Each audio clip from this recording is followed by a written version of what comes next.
It's Sunday, December 19th, 1976. The stadiums built in downtown Baltimore for the Orioles and Ravens don't yet exist.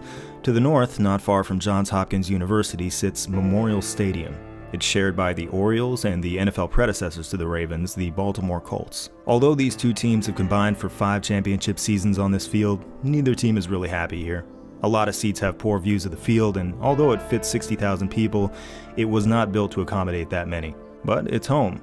And today, 60,000 Colts fans will squeeze in for their first-round playoff matchup against the Pittsburgh Steelers.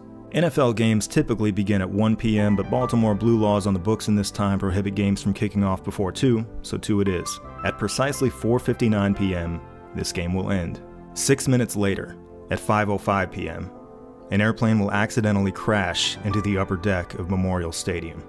The plane will be a 2-seat Piper Cherokee. Though not large by aircraft standards, its wingspan is about 30 feet and its weight is approximately 1 ton. Anyone who happens to occupy this area or anywhere near it at the time of the crash faces possible to certain death. This being a playoff game will be a sellout crowd with virtually every seat occupied at kickoff. Our only hope is that something can compel the people sitting in Section 1 of the upper deck to completely vacate these seats within about 5 minutes of the clock hitting zeros at the end of this game. Inclement weather would be a blessing, but it's hard to imagine what kind of conditions would send Baltimore football fans running for shelter during a playoff game. Besides, the Baltimore Sun's forecast this morning reads mostly sunny, highs in the low 50s. The weather will not save us. Only one realistic hope remains: the nature of this game's outcome. If the Colts win, the fans are likely to remain in the stands for some time to celebrate after the final whistle. If the Colts lose a close game, or a game in which there's a speck of hope toward the end, it seems likely that most fans will remain until the end, and will need quite some time to file out. This has to be a rout.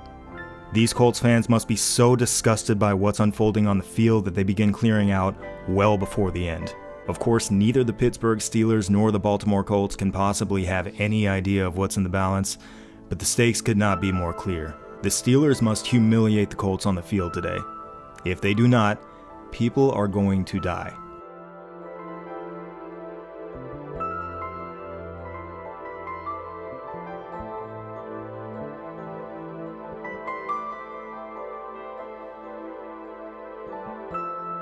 And there's bad news. In the playoffs, it's extremely difficult to go on the road and win, let alone win in a blowout. The NFL grants home field advantage to the team with the better regular season record, which is why the 10-4 Steelers have to go play the 11-3 Colts in Baltimore. This is actually a fairly new practice. Prior to 1975, home playoff teams were decided by an arcane system that had nothing to do with their win-loss record. Even in spite of that, teams that were better on paper usually lost by decisive margins when they had to play on the road. That's just how daunting it is to play as the away team in the NFL. The season before, the Cowboys did go to Los Angeles and throttle the Rams in the NFC Championship game. But of the 38 games in this sample, that was the one and only true blowout accomplished by an away team. And in the interest of public safety, that's the sort of blowout we desperately need. The good news here is that this is a Pittsburgh Steelers team in the throes of arguably the greatest dynasty pro football has ever seen. They're the 2-time defending Super Bowl champions, and future Hall of Fame players litter the roster of future Hall of Fame head coach Chuck Noll. On their steel curtain defense alone, those who will earn gold jackets include Mean Joe Green, who anchors everything as arguably the greatest interior defensive lineman ever born, a couple menacing linebackers behind him, Jax Ham and Lambert, and in the back end, one of the stickiest cover corners of all time, Mel Blount. Blount and Green have in fact won the last 2 Defensive Player of the Year awards, and Lambert's just 10 days away from being crowned this year's Defensive MVP. That Canton-bound quartet, plus each of Blount's 3 teammates in the Steelers secondary, plus defensive end L.C. Greenwood, all earned trips to the Pacific Northwest to play in this season's Pro Bowl at Seattle's Kingdome. They're set to be joined there by a future Hall of Fame offensive teammate, running back Franco Harris. Alongside Harris, that unit boasts another 4 fellow future Hall of Famers, the ascending trio of youngsters in center Mike Webster and wideouts Lynn Swann and John Stallworth, as well as veteran quarterback Terry Bradshaw. Despite oozing Hall of Fame talent everywhere you look, Pittsburgh got off to an inexplicably sluggish start, dropping 4 of their first 5 games amid an underwhelming, injury-riddled season from their franchise quarterback. Constantly dealing with ailments to his head, neck, back, wrist, and probably more, Bradshaw was unable to build off his breakout 1975 season. While most other teams' quarterbacks had at least 3 games with a passer rating north of 100, not once in Bradshaw's 8 games with double-digit passes did he even crack 85. So it was a regular season where his overall production was actually a bit below average. But Bradshaw's struggles simply set the table for the most stunning flipping of the switch over the final 9 weeks of the regular season. Spearheaded by a transcendent defense rising to levels that blow everything else away, the Steelers pitched 5 shutouts during that time, when even 3 in an entire season is extraordinarily rare. In those final 9 games, they allowed a grand total of just 28 points, about a quarter of the next best team in the league, and half the total of the next best 9-game stretch of defense in the more than half-century since the AFL-NFL merger.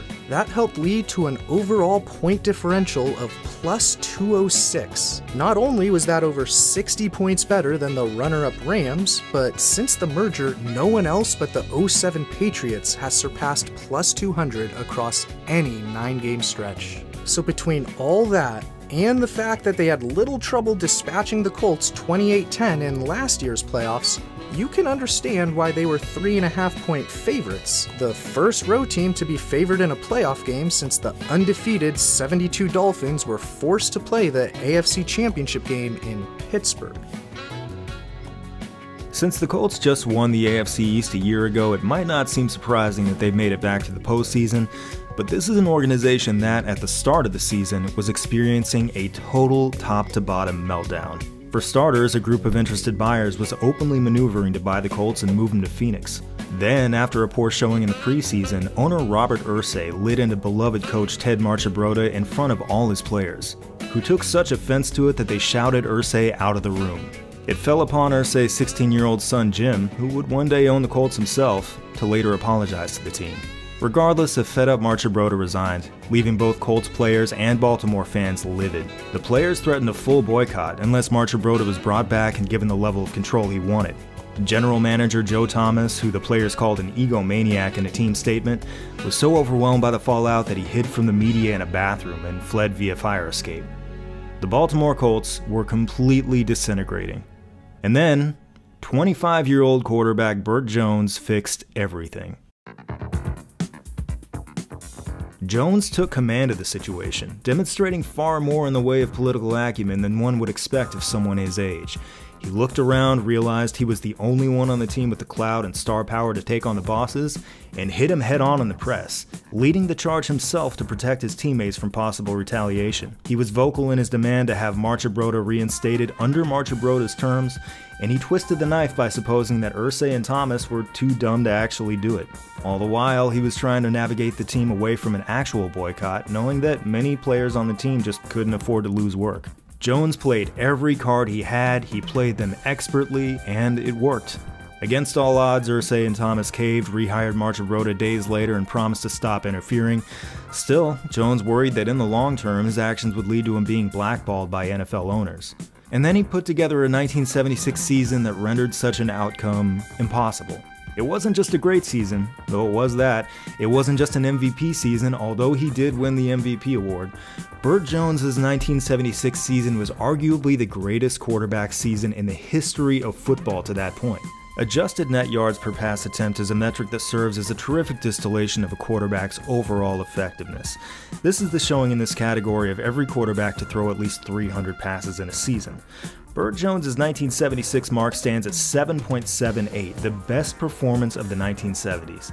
Even in 2021, a time in which quarterback play has been dramatically elevated, Jones would rank second in the NFL, behind only Aaron Rodgers. Of course, this record-setting mark from Jones will later be eclipsed by many quarterbacks, but it's stunning that he pulled this off in the era in which he did.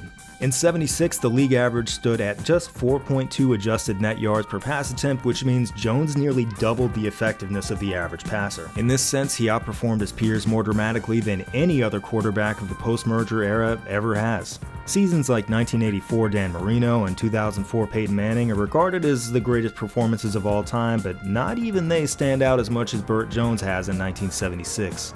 When we consider all this, while also taking into account his radical political maneuverings that pieced his team back together in the first place, could be argued that he is as valuable to the 1976 Baltimore Colts as any other player has ever been to any NFL team. While Terry Bradshaw enjoys the company of 8 future Hall of Fame teammates, Jones has none. He has carried this team. This is who we're up against. This, unfortunately, is the man we must desperately root against today.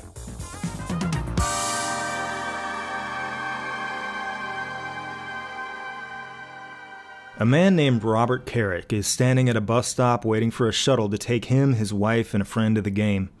The shuttle service makes many stops around Baltimore, but it might be this one. In what seems like an incredible coincidence, but is ultimately just that, a coincidence, Carrick works for the Maryland State Aviation Administration. A man named Donald Kroner pulls up his car and asks Carrick if they'd like a ride to the stadium rather than waiting for the bus. These two men are total strangers to one another, but Carrick accepts. He'll later testify that the ride to Memorial Stadium is erratic, with Kroner running red lights and cutting off other drivers. Presumably, it comes up in conversation that the two share an interest in aviation. Kroner excitedly tells Carrick that he's gonna be in for a show today. He says that at halftime, a friend of his is going to perform an air show over the field and drop rolls of toilet paper out of the plane. Kroner's friend is Kroner. He's talking about himself here. After arriving at the stadium, it turns out that Kroner himself is not attending the game, at least not how you or I might attend a game. He drops off his passengers and makes his way southeast to Essex Sky Park Airport. Needless to say, this planned stunt is totally unauthorized and completely illegal. As for Kroner himself, we'll avoid speculation and instead simply state what's on the record, which is that he is a former Army air controller. 5 years ago in 1971, the FAA revoked his flying license for what was described as only, quote, psychiatric reasons. Just a couple of months ago, after enlisting the help of a couple of lawyers, he reacquired his license to fly. Around this time, according to a Baltimore Sun story that'll hit the papers a year later in 1977, Kroner was reportedly approached by U.S. Customs officials who asked him, quote, whether he thought he could fly a small plane into South America low enough that he would be undetected by radar. Although the U.S. Customs Service never confirms nor denies that they worked with him, it'll be reported that sometime in the fall of 1976, plans were made for Kroner to fly to somewhere in South America to pick up 2 kilograms of cocaine as part of an undercover drug bust. It should be emphasized that he seemingly has no prior relationship with the agency and is completely inexperienced in undercover work. Further, in what should come as no surprise to anyone familiar with how government spooks did business around this time, Kroner was not paid anything. He agreed to this as volunteer work. He'll later explain that he felt drugs were ruining the lives of local college students, which served as his motivation. His handlers have had a lot of trouble reining him in. At one point, the overeager Kroner went rogue and attempted to accelerate the timeline for the planned drug bust, despite the fact that it could jeopardize their ability to prosecute. On another occasion, they arranged for him to wear a wire and meet with another suspected drug dealer stateside, only for him to blow the operation after starting a fistfight with a target. Although the South America plot is still in the plans, the customs officials have become increasingly unsure of whether they'll be able to actually go forward with it. In fact, Kroner has spent several weeks raising red flags all over the city of Baltimore. Here, at Essex Sky Park Airport, he rents and boards a small Cessna 150 airplane. As we'll soon see, this is something that he absolutely should not be allowed to do.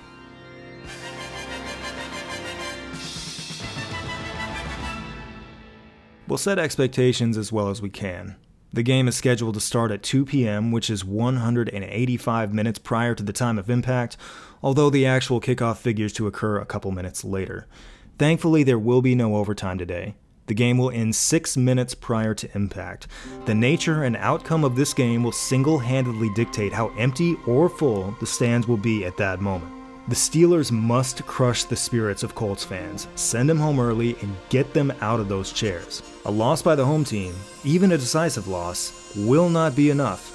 The Colts must be bullied all up and down the field so thoroughly that their fans can no longer bear to watch and leave a playoff game well before it's over. They must be blown out. What is a blowout? It lacks a textbook definition, so we'll make up our own. If you lost by 1 touchdown, it was close. If you lost by 2 touchdowns, the game was likely at least within reach throughout most of the game. But if you lost by 3 touchdowns or 21 points, it's safe to say that you were blown out, and the outcome was probably clear well before the end of the game. Excluding today's contest, there are 473 home playoff games played within the post-merger era. Only 10 fall within our definition of a blowout. Although these odds are terrifyingly long, we need the Pittsburgh Steelers to register here as number 11. They must not only win, but play the very best football of their entire lives. There is more at stake here than there has ever been in any other football game.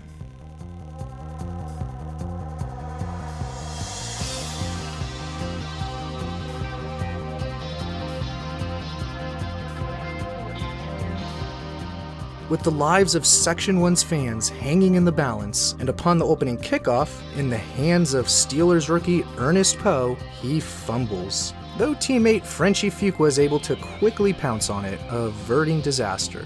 After a couple short runs, the Steelers have already lost 1,000-yard rusher Rocky Bleier to a toe injury and are forced into an obvious passing situation.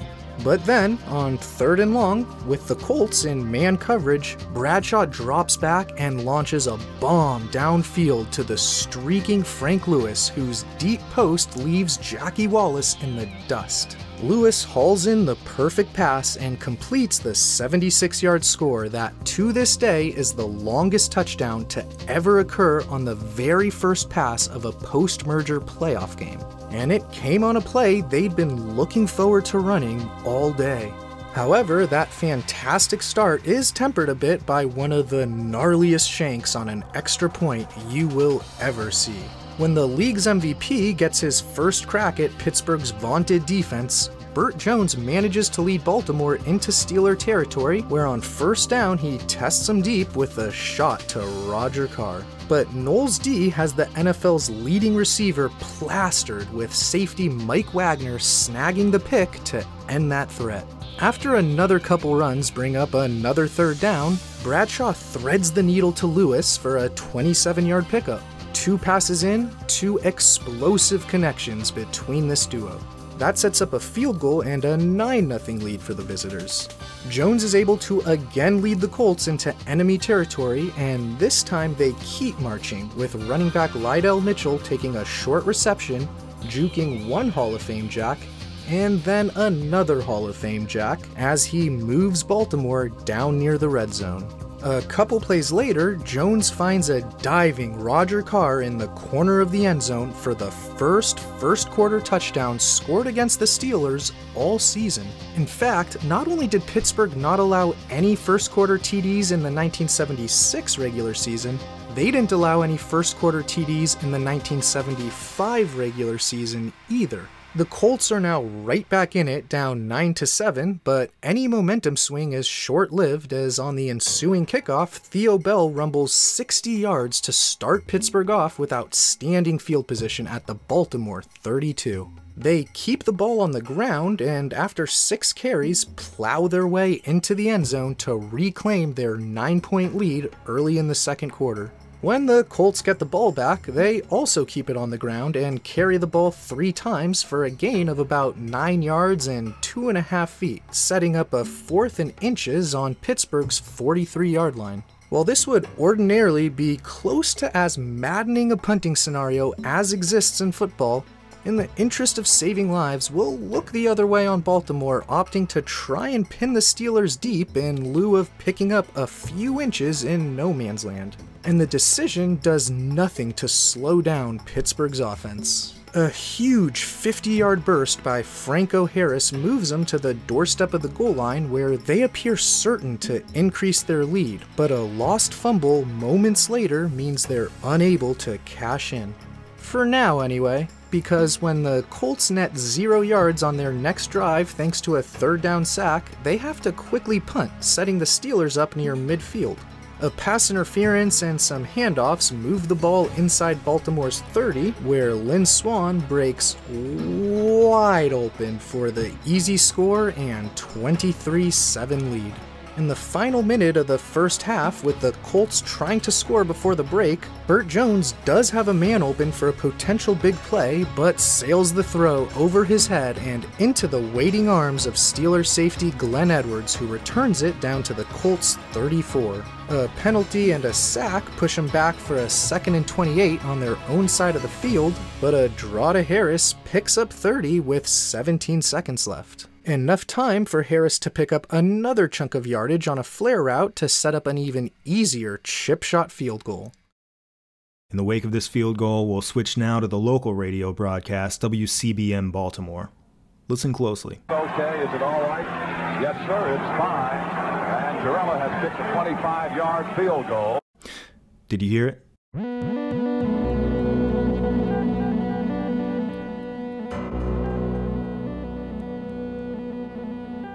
Maryland state law prohibits aircraft from flying over sports stadiums at an altitude of lower than 3,000 feet.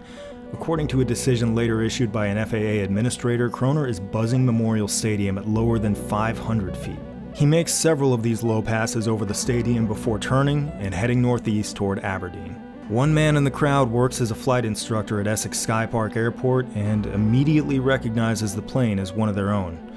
He finds a phone and calls the airport, who tries desperately to radio the pilot. The pilot does not respond. This man is practically begging to be grounded. This is only the latest of many startling and reckless stunts he's pulled all over town as he's awaited his top-secret mission to South America. For weeks, in addition to repeatedly swooping around Memorial Stadium at low altitudes, he's been buzzing the Colts practice field at St. Mary's Seminary, throwing blue and white neckties out of the plane and onto the field. Burt Jones, in fact, has put two and two together and realized that this pilot is the same man who recently showed up on the doorstep of Jones's home to talk about airplanes. He's a huge fan of the Colts and particularly of Jones, the star quarterback who's also a flying enthusiast himself. The Colts are, of course, alarmed by these low passes to the extent that they take down the plane's number and report it to the FAA. Whether the FAA failed to act decisively enough or just ignore the incidents entirely isn't known, but clear evidence that Kroner was unfit to fly was all over this city. Up north, in the suburb of Lutherville, sits the Iron Horse restaurant. It's owned by retired Colts legend Bill Pellington, who's so invested in it that he actually played a couple years longer than he needed to so that he could attract people to his restaurant as an active player. It's well known as a hangout for retired and active Colts players alike. Some weeks before the playoff game, Kroner showed up at the Iron Horse and told Pellington he planned to land an airplane on the field at Memorial Stadium. He proceeded to cause a scene with other customers here, necessitating Pellington to ask him to leave. It was probably around this time that Kroner threatened to firebomb the restaurant. And although he didn't follow through on that threat, on December 7th he flew over the Iron Horse at lower than 200 feet, throwing bottles and toilet paper at it as he passed. Of all the times he could easily have been charged with reckless flying, this is the one time it actually happened. He was arrested a week later on December 14th, just 5 days prior to today's game, but he was released on bail. If there is any licensed pilot in America who warrants suspension, it's him. In addition to Pellington, he's been bragging about his plans for an illegal air show all around town. He of course told Carrick, the man he gave a ride to the stadium earlier today. He told an officer he met who serves in the Maryland Air National Guard. He told his mailman who didn't take him seriously. He hired a woman who may have had no idea his flight was unauthorized to film a stunt. In spite of all of this, Kroner remains in good standing with the FAA. He has no trouble renting an airplane anytime he feels like it, and he is not finished. Right around the start of the second half, he lands some 27 miles away at Aldino Airport. He climbs out and heads to the airport's office where he finds the game playing on TV, and he decides to stick around and watch for a while.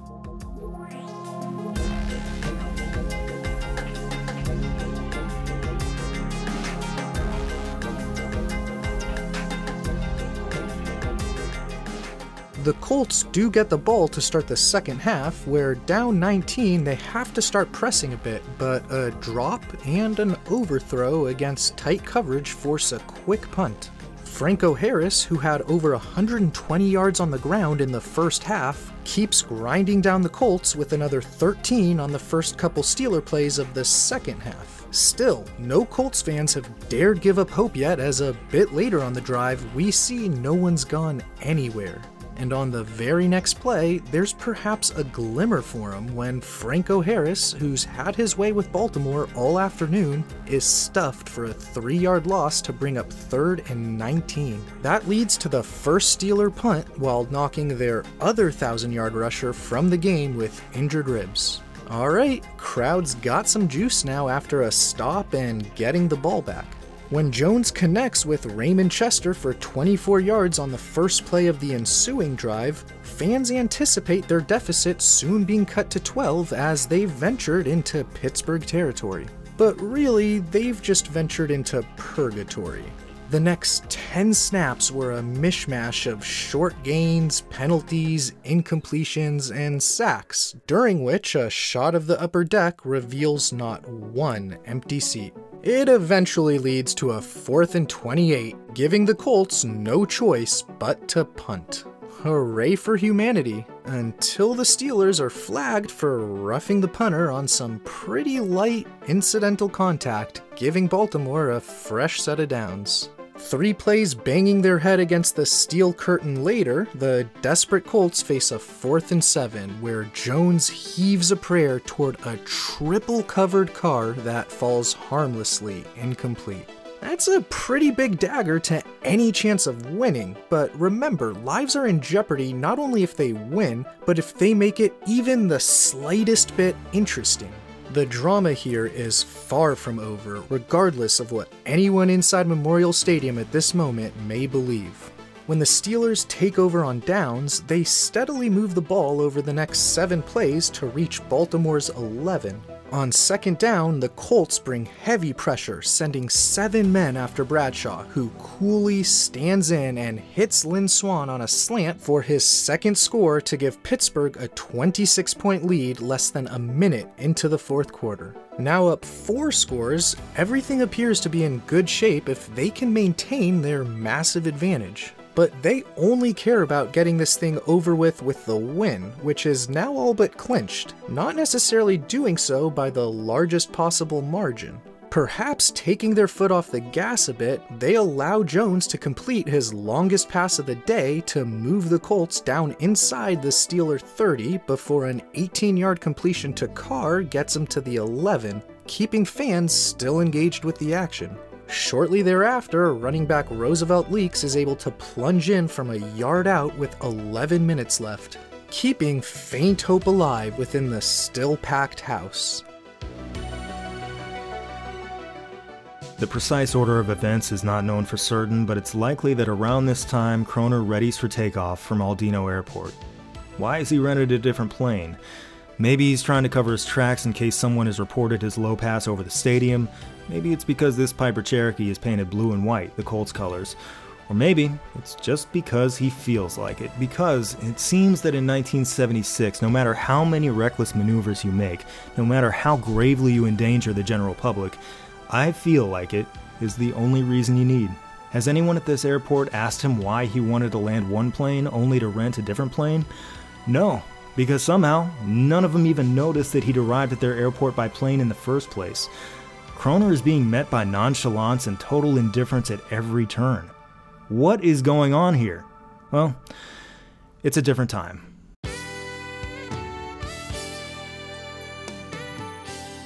Only a few months from now, in April of 1977, the film Black Sunday will release in theaters. The coincidences are striking. The plot concerns a military veteran, check, who's obsessed with being seen and remembered. I was gonna give it to him, baby. They'd have been talking about that goddamn game for the next 5,000 years. Check. Who plots a secret mission with a handler? Check. Who has trouble keeping a handle on him thanks to his erratic behavior? Check.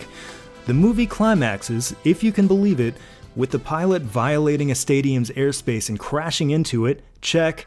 During a Pittsburgh Steelers game. Check. A key difference, certainly, is that this fictional pilot wants to carry out an act of terrorism, whereas by all appearances, today's pilot simply wants people to think that he's cool. But if what you're after is a movie that would never ever get made in the year 2022, look no further than this one.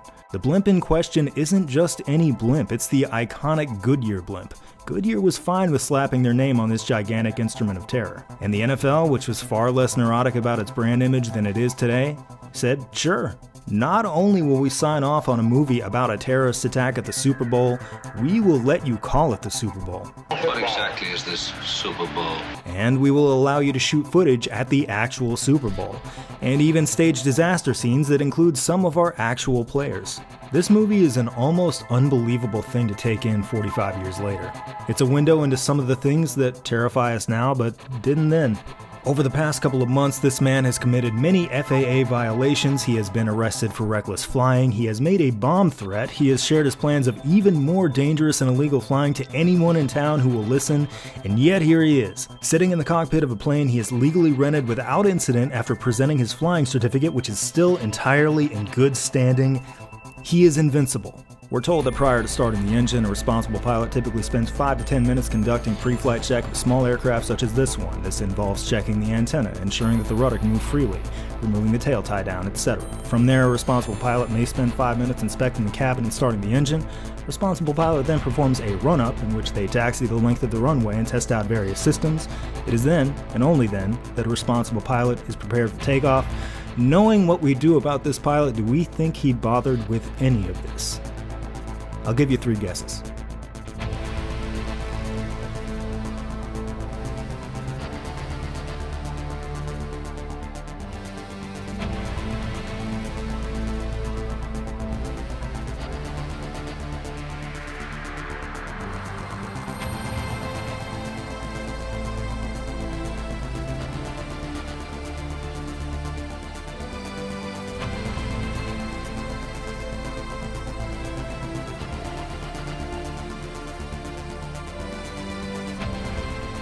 While holding a 3-touchdown lead in the fourth quarter, we might expect Pittsburgh's top priority here be to simply run the ball and drain clock rather than increasing their lead, even despite losing both of their 1,000-yard backs. And the prospect of another Steelers score seems even more unlikely when a holding penalty brings up a 2nd and 18.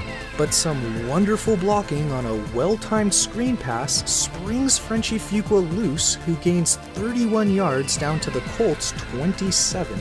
Another couple Fuqua carries move the ball to the 10, where fellow replacement back Reggie Harrison takes a little inside trap the rest of the way to pay dirt to once again give the Steelers a 26-point lead.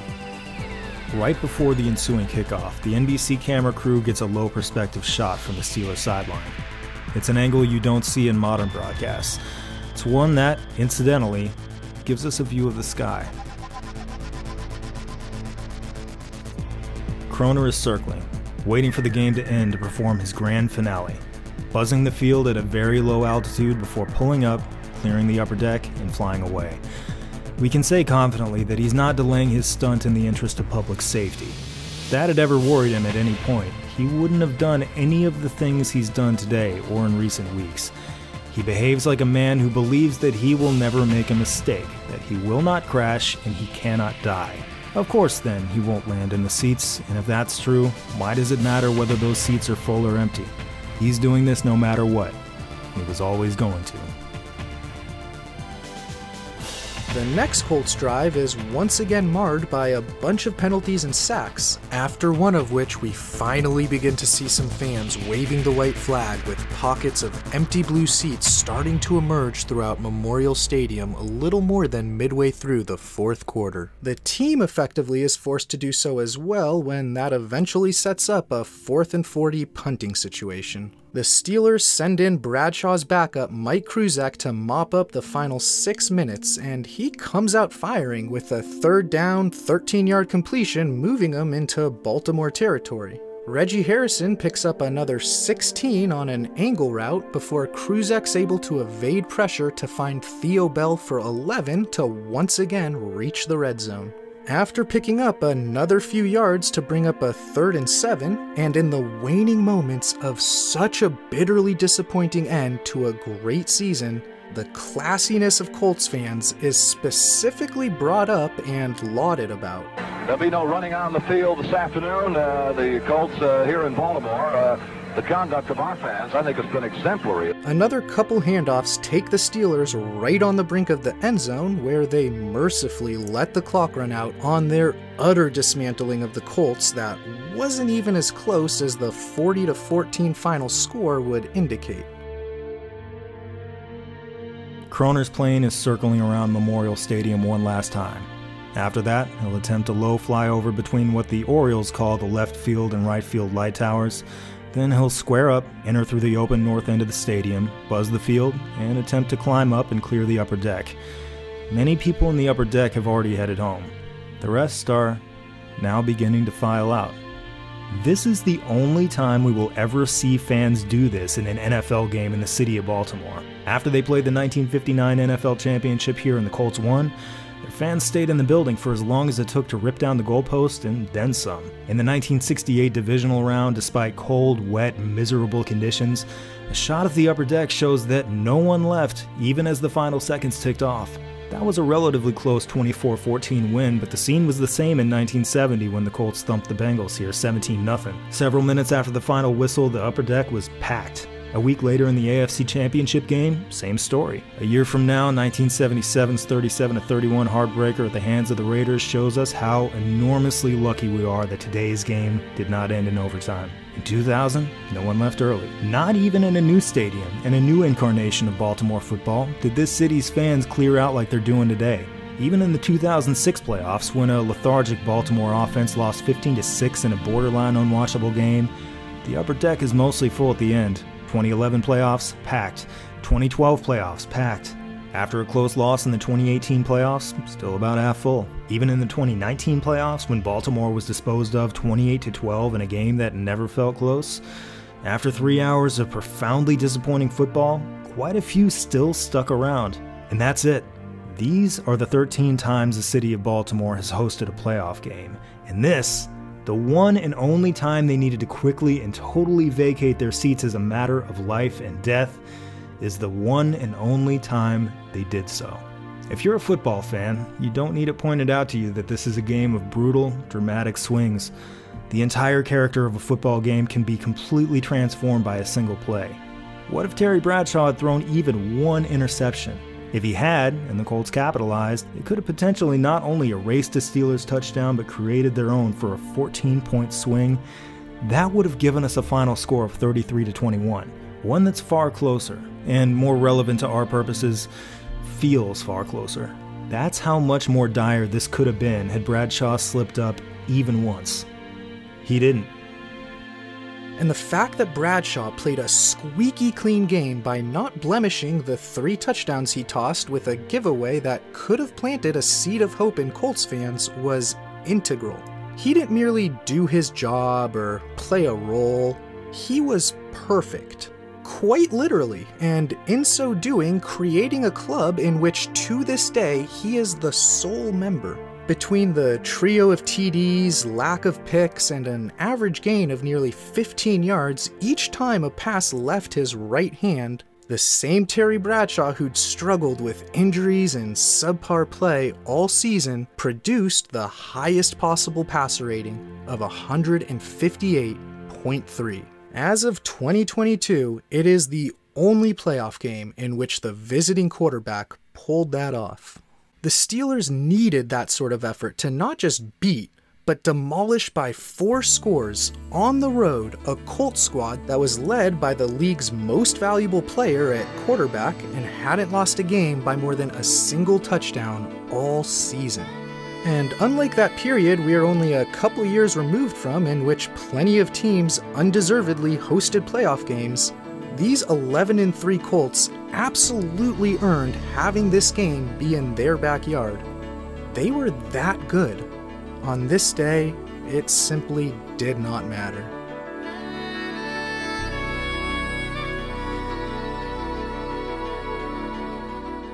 It is genuinely a miracle. Can you be a hero without knowing what you're doing? Can you be a hero purely and entirely by accident? If you can be, these Pittsburgh Steelers are.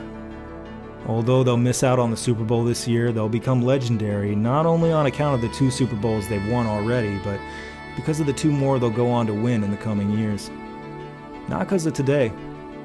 Nobody remembers today.